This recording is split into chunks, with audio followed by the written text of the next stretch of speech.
दिन पूरे एक वड्डा सारा बकाला सी साडे उत्थे नज़दीक ओहदे जांदा रह गया जाके 100 दिन चोर दा ते 1 दिन पुलिस दा। ठीक है, ते रात 3 बजे तक उस्ताद जी उन्होंने चंगा उन्होंने धोता। ठीक है,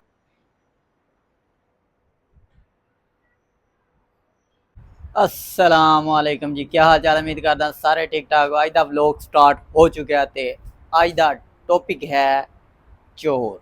ठीक है, अज तुहानू नवे चोर दी नवी स्टोरी दसनी है। ठीक है, और फेस टू फेस तो नहीं लेकिन नज़दीक नज़दीक जी है ना होई आ ओरिजिनल वो तुहाडे डिस्कस करनी है। लेकिन उससे पहले चैनल सब्सक्राइब कर दो, बेल दी घंटी दबा दो ताकि नैक्सट व्लॉग तुहाडे तक पहुँच सके बआसानी और तुसी मिस्टर जी का हिस्सा बन सको। तो अज का टॉपिक ये है कि 2026 के रमज़ान का चोर पकड़िया गया इस दफ़ा। वैसे तो ये कोल जड़ा ना वाकया होया इस करके दसना तो नहीं चाहिए, लेकिन हो सकता मेरे दसना किसी भाई का भी भला हो सकता। तो मैं किसी नाम लैके नहीं कहांगा, लेकिन इन्ना कहानी जी ना वो गाइड करांगा कि इस रमज़ान दे विच एक बंदा 15 दिन पूरे एक वड्डा सारा बकाला सी साडे उत्थे नज़दीक ओहदे जांदा रह गया जाके अफतारी तो पहला जाके बकाले च छुप जांदा सी।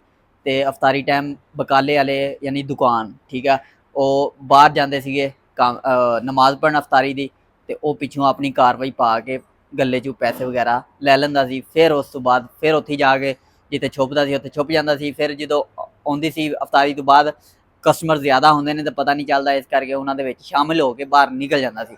लगातार एवें 15 दिन माहौल चलता रह गया लेकिन वो बंदा नहीं पकड़िया गया। तो आखिरकार कहते ना 100 दिन चोर का तो 1 दिन पुलिस का। ठीक है, तो वह टाइम आ गया आखिरी रोज़े। उधरों तुहाडा भरा चले गया उमरे वास्ते, तो पिछों कार्रवाई पै गई। कार्रवाई इंज पई कि आखिरी रोज़े कैश थोड़ा घट सीगा, तो यार उन्होंने कहा भी अज आखिरी रोज़ा तो अज जड़ा ना सारे चक्कीए। तो फिर जो सारे चक्के तो फिर साइयां नूं पता चल गया। फिर उन्होंने अपने बंदियां कोलों पूछा भी गले च पैसे किन्ने चक्के, वो कहते असीं नहीं चक्के। फिर उन्होंने कैमरा चैक किया, जो कैमरा चैक किया फिर वो बंदा पकड़िया गया। ठीक है, फिर समझ लो कि अफतारी तो फौरन बाद यानी ईशा तो ला लो, ईशा तो लग के ते रात 3 बजे तक उस्ताद जी उन्होंने चंगा उन्होंने धोता। ठीक है, उन्होंने पैसे जड़े ना वो कढ़वाए, तो पैसे कि जगह तो उन्होंने को कढ़वाए आ वो भी तो ना जड़ा ना अफसोस। बंदे की सोच चैक करो, बंदे का ज़हन चैक करो। मैं अपने कैंप वालियां ते हैरान हाँ। मैं क्या तुसीं इंज दा बंदा जान के दिता, चलो साल लंघ जाना सी इंज, ते अगले रमज़ान च इन्हें अपने वास्ते बड़ा कम होना सीगा। ठीक है, तुसीं एवें बंदा जान देता, हुण लिहाजा वो बंदे नूं फिलहाल पुराने कैंप भेज दिता ते उत्थों अपने घर। ठीक है, तो होया इंज उन्होंने पैसे जदों कढ़वाए कोई प्याज़ां च दिते हुए,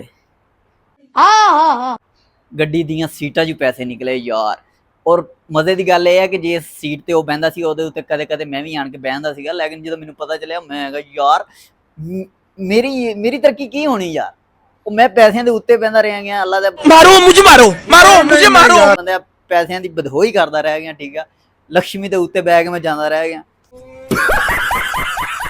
तो फिर तरक्की कितों होनी सी, लेकिन हुण पैसे पूसे निकल गए, हुण तरक्की उम्मीद हो जाएगी। ठीक है, क्योंकि पहला तो लक्ष्मी के उपर बह के जाते रहे, पता ही नहीं चलिया सीटां दे विचों पैसे निकले जी।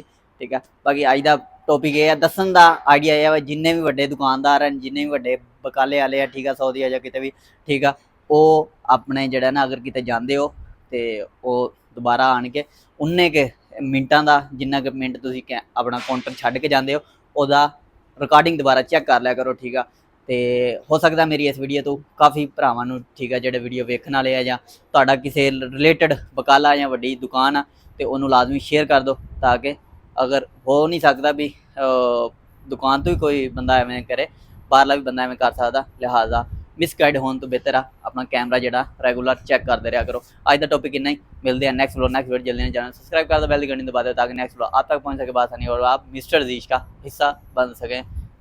अल्लाह हाफिज़।